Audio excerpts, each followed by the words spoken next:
अस्सलाम वालेकुम प्यारे बच्चों, कैसे हैं आप सब। उम्मीद है खैरियत से होंगे। हमारी आज की कहानी का नाम है तस्वीरें। तो आइए कहानी सुनते हैं और पढ़ते हैं।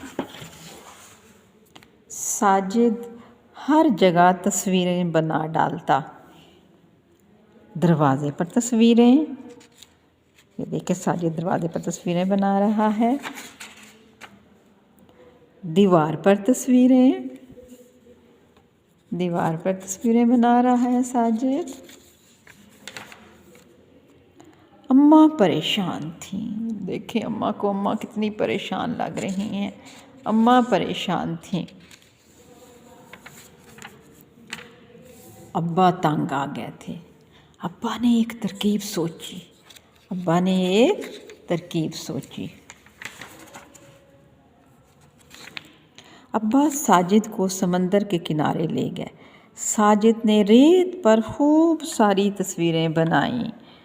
अब्बा बोले, घर में तुम सिर्फ कागज़ पर तस्वीरें बनाना।